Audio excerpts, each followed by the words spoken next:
الشاعر الكبير أشرف عزمي.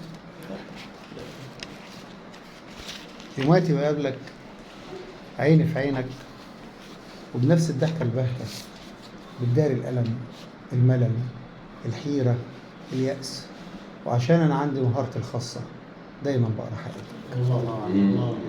قصيدة وطن هي مكتوبة قبل ثورة 2011 بسنة ونص كده، اتقالت في تنبؤ الثورة يعني؟ هتسمعوها بقى.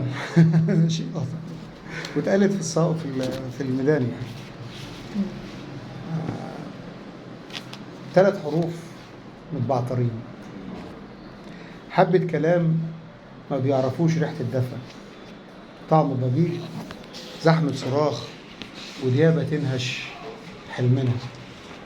مش بس واحد، أحلام كتير، حبة بطون مش قادرة تشبع من الوعود، حبة عقول أحلامها بس تعيش، حبة شباب تقدر تجمع حلمهم في رغيف شقة، متعشمين في ربع فرصة تلمهم من نت كافيه، حبة صبايا ما عادش في قلوبهم أمل، في حضنهم أحلام ميتة، مدين إيديهم للسما وبسهد يحرق في النجوم، طالبين ولد.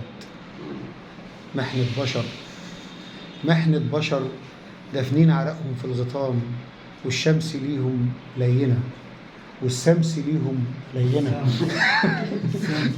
والشمس ليهم لينة، شمين شقاهم في المداخن، في عيون عزيمة تلمهم وقت الخطر، حبة ملايكة الصبح يبدرهم على كل السكك، تسمع غناهم في المدارس وتشوف دموعهم على الرصيف، وبكل حيلة بيشحتوا منا الحياة.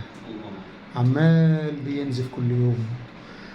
بينزف كل يوم، تشخيصه مدمن للنزيف، والبحث جاري عن فصيلة تعوض الحلم اللي راح، لكن خسارة، مليون خسارة، دم الوطن ملهوش فصيلة. بقى كله تم محتاج ديليت أو أمر فورمات وتقسم من جديد، ما عادش ينفع فيه ريبير، لازمنا ويندوز أورجينال.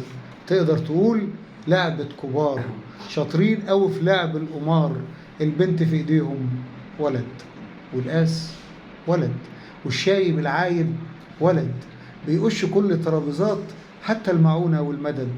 اهرب يا صاحبي من ايديهم، لم الجراح واهرب بعيد، ما عادش فاضل غير بقيتك وطمعوا فيه. الله.